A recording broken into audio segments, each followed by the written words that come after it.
परम आदरणीय प्राचार्य महोदय, उपस्थित विद्वान साथियों एवं प्यारे बच्चों, सभी को नमस्कार। मैं आरबी सिंह केंद्रीय विद्यालय पंजाब लाइन से आज 11 नवंबर राष्ट्रीय शिक्षा दिवस के रूप में संपूर्ण भारत में मनाया जा रहा है। यह क्यों मनाया जाता है, किस संदर्भ में मनाया जाता है, आज हम बात करेंगे। भारत देश की आज़ादी के पश्चात पहले शिक्षा मंत्री के रूप में मौलाना अबुल कलाम आज़ाद का नाम लिया जाता है। वे एक बहुत बड़े विद्वान, दार्शनिक, शिक्षाविद थे। उनका जन्म 11 नवंबर सन 1888 में मक्का में सऊदी अरब में हुआ और 1890 में उनके पिताजी सपरिवार कलकत्ता में शिफ्ट हो गए थे। 13 वर्ष की आयु में ही उनकी शादी खदीजा बेगम से हुई थी। उनकी शिक्षा दीक्षा घर में ही हुई, क्योंकि घर में धार्मिक वातावरण था, इसलिए इस्लामिक शिक्षक घर में ही पढ़ाने के लिए आया करते थे। उसके पश्चात उनके पिताजी ने उनको पढ़ाया और एक विद्वान व्यक्ति बन गए। संस्कार घर से ही प्राप्त हुए और इसके साथ साथ में उन्होंने 1912 में अहल हिला एक पत्रिका निकाली, जिसके वे स्वयं संपादक रहे हैं। उसमें ब्रिटिश शासन के खिलाफ जो भी उनके भ्रष्टाचारी या फिर अत्याचार जो भारत के लोगों के ऊपर वो किया करते थे, वो खूब उसमें प्रकाशित करते थे, जिसका आगे चलकर ब्रिटिश शासन ने उसका विरोध किया और एक समय ऐसा भी आया जिसके ऊपर प्रतिबंध लगा दिया। और इसी के साथ चलते चलते महात्मा गांधी जी के सानिध्य में आए। जो उनके आंदोलन चल रहे थे, असहयोग आंदोलन, खिलाफत आंदोलन, सवर्ण आंदोलन, उसमें उन्होंने बढ़ चढ़कर हिस्सा लिया।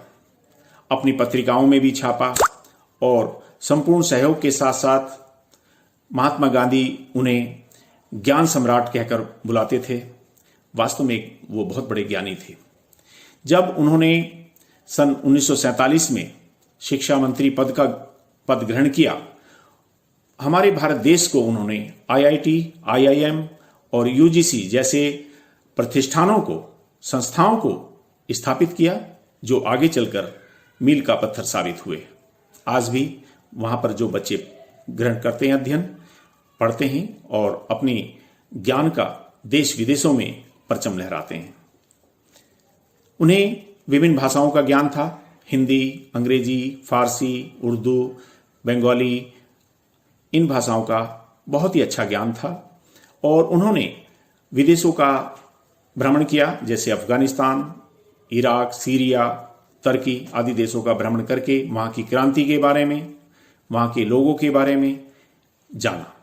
उन्होंने 2 ऐसी सोसाइटी चलाई जिसमें कि बच्चों को जोड़ा, पुस्तकालय और डिबेटिंग सोसाइटी चलाई, जिसमें कि बहुत सारे बच्चे उनसे जुड़ते चले गए और उनको ज्ञान दिया। भारत के प्रथम शिक्षा मंत्री होते हुए सन 1947 से सन 1958 तक वो रहे और सन 1958 में उनकी मौत के कारण हृदय गति आघात से उनकी मृत्यु हो गई। मरणोपरांत 1992 में उनको भारत रत्न से सम्मानित किया गया। वास्तव में एक ऐसे व्यक्तित्व, एक ऐसे विद्वान, एक ऐसी हस्ती जिन्होंने भारत को विकसित किया और हिंदू मुस्लिम एकता का प्रतीक बने। आज हम उनको नमन करते हैं, आज हम उन्हें याद करते हैं। वास्तव में वे एक बहुत ही महान व्यक्ति थे। अपनी मैं वाणी को विराम देता हूं। धन्यवाद। Good morning and greetings of the day to everyone. Dear friends, Maulana Abul Kalam Azad was the first education minister of independent India, and his birthday, that is 11th of November, is celebrated as National Education Day. As first education minister of the country from 1947 to 1958, he advocated for free and compulsory education for all children up to the age of 14 years as he believed it was the right of all citizens. And this came in the form of Right to Education Act 2009, which came into force on 1st of April 2010. So, today being an important day for all educators, is the right day to discuss recent changes in the field of education. Let me introduce you the National Education Policy 2020, which is going to bring out a tremendous transformation in our personality, pedagogies, transactional methods, etc.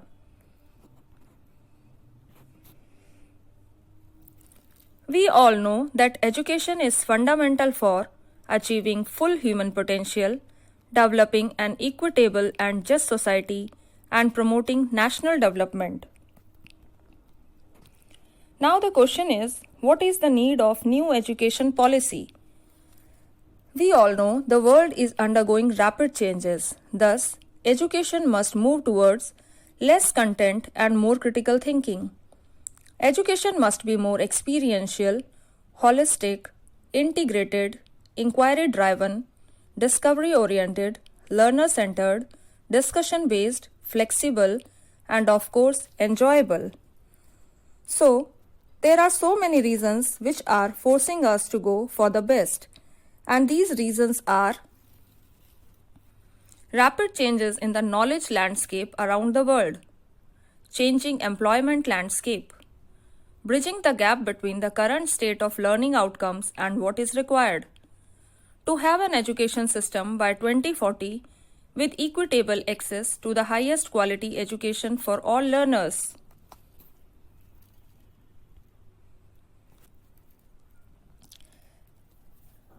Let us now see the guiding light for this policy.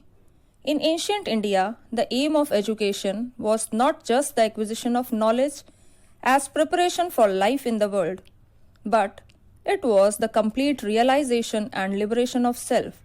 So, the rich heritage of ancient India and eternal Indian knowledge and thoughts has been the guiding light for this policy, and it provides empowerment to teachers and a quality education system.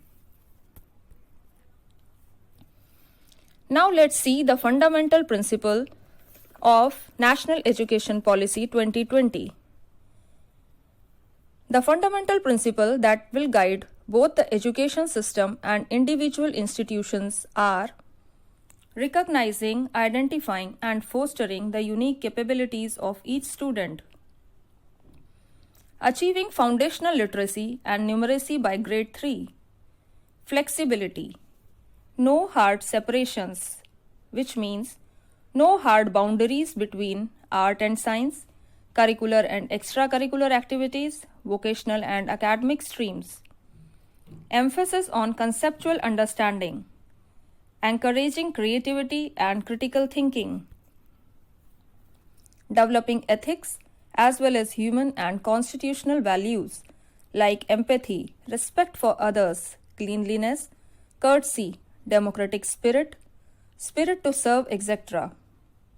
Promoting multilingualism, promoting life skills like communication, cooperation, team spirit, etc. Focus on formative assessment, extensive use of technology, full equity and inclusion, a light but tight regulatory framework, continuous review.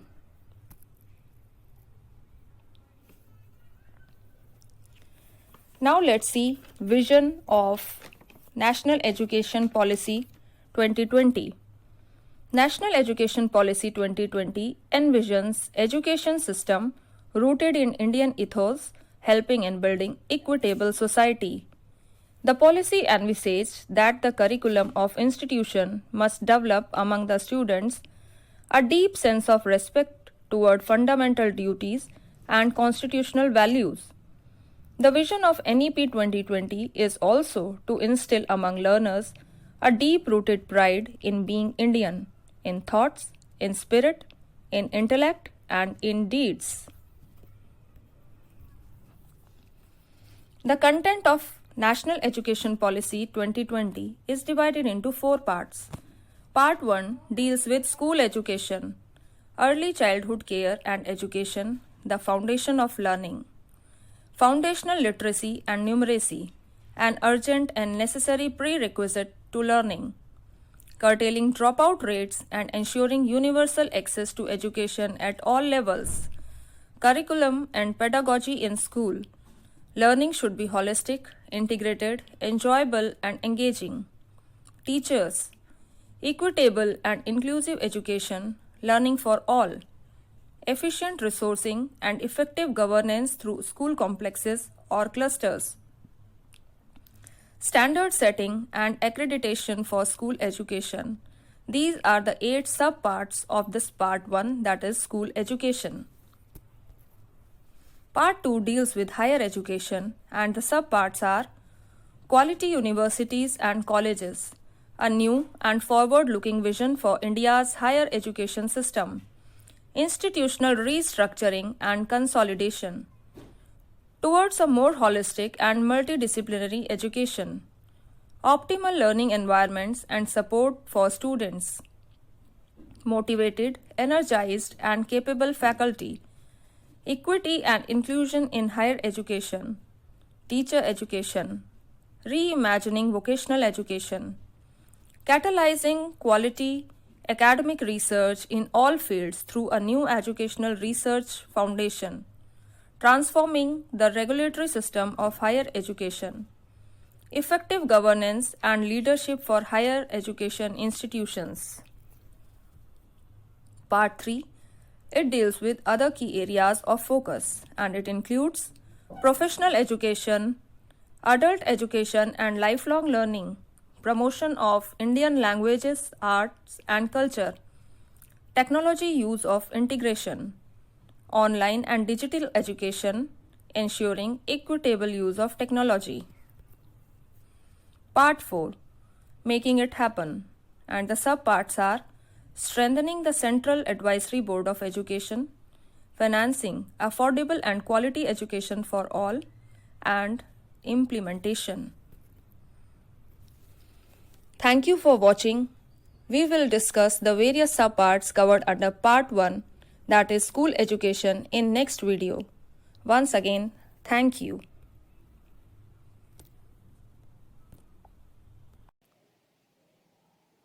Greetings and warm welcome to all. Today I am going to give a brief presentation on ECCE, that is Early Childhood Care and Education. In this presentation, we will give a brief look at some interesting facts regarding childhood. Then, what are the qualities of effective ECCE? How should India best deliver quality ECCE? Curricular and pedagogical framework for ECCE. Significant expansion and strengthening of facilities. Generating demands from stakeholders. First of all, let us give a look at some interesting facts regarding learning. Learning starts just after birth. For example, just after few hours of birth, an infant learns to have milk. Then he learns how to see, how to hear. 85% of brain develops till the age of 6 years. Thus, amount and quality of care and interaction they receive in early childhood determines which brain connection develop and last for lifetime. Deprivation in early years leads to cognitive and emotional setback, and thus proper care and attention should be given to a child in these years. We can say that investment in ECCE is the best investment for future. ECCE is more than just preparation for primary school. It aims at holistic development of a child's social, emotional, cognitive and physical needs in order to build a solid and broad foundation for lifelong learning and well-being. Then we have certain qualities of effective ECCE. Till the age of 3 years, ECCE includes health and nutrition of both mother and child. There are certain activities that a child is capable of performing in this age, like talking and moving, playing, listening to music and sound, exposure to languages, numbers, problem solving. Then from 3 to 6 years, health and nutrition along with self-help skill development is necessity of a child. In this age also, a child is capable of doing certain activities like exercise, interaction with peers, moral development, life skills like cooperation, teamwork, social interaction, communication, etc. Learning alphabets, numbers, different colors, different shapes, etc. Then the question arises, how should India best deliver quality ECC? For that, flexible, multifaceted plays, activities, discovery-based education should be given at foundational stage, that is from 3 to 6 years, with the help of trained teachers. And they all will recruit workers, teachers, especially trained in the curriculum and pedagogy of ECCE. Arts, stories, poetry, song should be included in the class, and it should be the integral part of RTE Act, that is free and compulsory. Then we have curricular and pedagogical framework for ECCE. From infancy to 3 years old, cognitive stimulation is the need of a child. Then from 3 to 8 years old, that is foundational stage, parents, Anganwadis, pre-primary schools should be included during the education. Then how expansion and strengthening of facilities for ECCE can be done significantly. Strengthening and expansion of Anganwadi system is necessary to include a robust education component. And for that, Anganwadis should be co-located with primary schools wherever it is possible. Also, preschools should be co-located with primary schools. And where preschools are standing alone, they should also provide friendly and well-designed environment.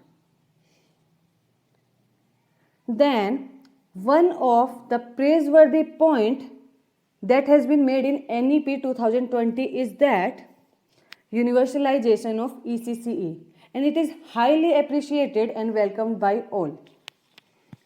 Universal access to a quality ECE is perhaps the best investment that India can make for nation's future.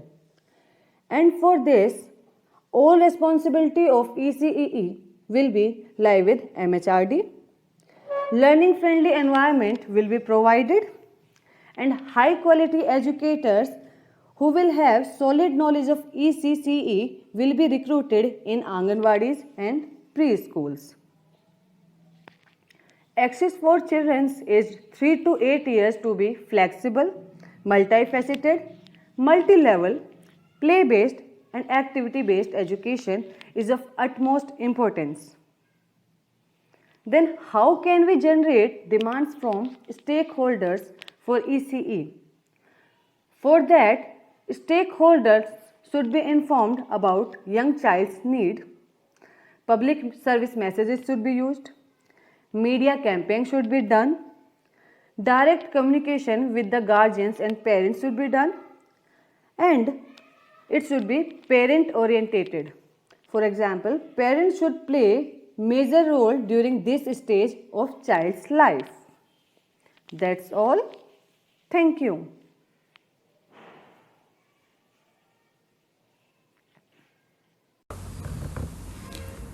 Warm greetings. Today we are going to discuss about secondary education. Secondary education. A secondary education is considered to the education to be imparted after the elementary education from class 6 to 8.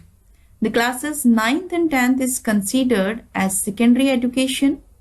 The student studying in class 9th shall be termed as primers, while those at class 10th shall be termed as sophomores. Indian education is suggested to change by Education Minister Ramesh Pokhriyal and MHRD according to the new education policy NEP 2020. It will be in the format of 5 plus 3 plus 3 plus 4. Secondary schooling at 3 plus stage. It will be from class 6th onwards, age of 11 to 14 years. There will be additional vocational programs. They will provide deeper and practical knowledge in subjects like sciences, mathematics, arts, social sciences and humanities, etc. Senior secondary schooling. After completing class 8, the students will join senior secondary school between 14 to 18 years. This phase comprises 2 stages. In the first stage, students will study in classes 9 to 10 and 11 to 12 stage. The two halves of secondary education are each an important stage for which a pass certificate is needed and thus are affiliated by central boards of education under HRD ministry before one can pursue higher education including college or professional courses. 10th or matriculation or secondary exam. Students taking the grade 10 examination usually take 6 subjects: English, mathematics, social studies, science, 1 language and 1 optional subject depending on the availability of the teachers. Elective or optional subjects often include computer applications, economics, physical education, commerce and environmental science. 12th, a senior secondary or higher secondary exam. Students taking the grade 12 examination usually take 4 or 5 subjects with English or the local language being compulsory. Students re-enrolling in most secondary schools after grade 10 have to make the choice of choosing a core stream in addition to English or the local language. Science including mathematics, biology, chemistry and physics. Commerce including accounts, business studies and economics, or humanities having any 3 of history, political science, sociology, psychology, geography depending on school. Students study mathematics up to single variable grade 12. Nature and scope of secondary education in India. There is adequate schooling facility in India. Common school system. Pedagogy is learner-centered. Reform and assessment and examination. There is provision for guidance and counseling for students. Work and education. Multilingualism. According to the International Encyclopedia of Teaching and Teacher Education, 1987, teacher education can be considered in 3 phases: pre-service, induction and in-service. The 3 phases are considered as parts of a continuous process. Teaching is considered an art and a science. Teacher has to acquire not only knowledge but also skills that are called tricks of the trade. Teacher education is broad and comprehensive. Besides pre-service and in-service programs for teachers, it is meant to be involved in various community programs and extension activities, adult education and non-formal education programs, literacy and development activities of the society, so that at secondary level of education, an all-round and qualitative education can be given to the functions of secondary education. These are to conduct high school certificate examinations and examinations of other courses prescribed by the board, to prepare courses of studies, textbooks, teaching materials, etc., to publish and distribute, sell textbooks, syllabuses, lesson notes, workbooks and other related materials, to issue certificates of the examinations conducted by the board and equivalent certificate to the examination of other state boards, programs, refresher courses and other academic programs, to recognize the secondary schools for the examination of the board, to make regulations for undertaking different functions of the board, to take care of secondary education through orientation. Aims and objectives of secondary education.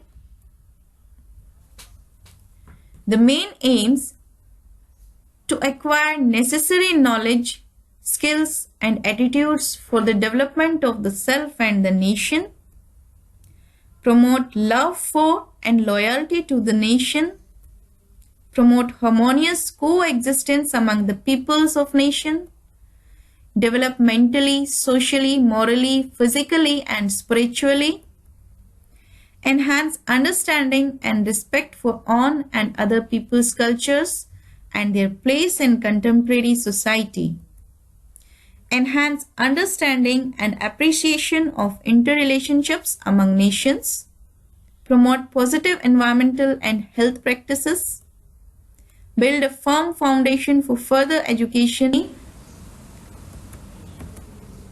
develop ability for inquiry, critical thinking and rational judgment, to develop into a responsible and socially well-adjusted person, promote acceptance and respect for all persons, enhance enjoyment in learning, identify individual talents and develop them, and build a foundation for technological and industrial development. Finally, develop into a self-disciplined individual who appreciates work and manages time properly. Curriculum at high school level. As we discussed earlier, opportunities should be provided for the pupils to study diversified courses at the high or higher secondary levels. However, all students should be taught a language, general science, social studies, and craft as core subjects. At higher secondary level, the secondary stage, the student should be allowed to study a subject of their choice from any one of the diversified group as science, arts group, fine arts group, commerce group, engineering group, and home group. Methods of teaching in secondary education. Inculcation of values, attitudes, and work habits should be emphasized. Activity and project-based methods. Emphasis on clear thinking and expression. Training pupils in techniques of study. There should be instruction to suit different student abilities. Group projects and activities should be used, along with co-curricular activities are there in secondary education to develop the learner's skill. Co-curricular activities are meant to bring social skills, intellectual skills, moral values, personality progress, and character appeal in students.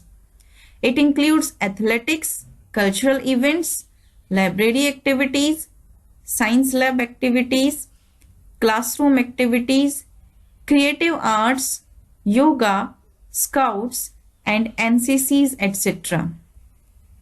At secondary level, these activities help to improve skills of the child, make him strong socially, mentally, and physically as well. So this is all about secondary education. Thank you for listening till end.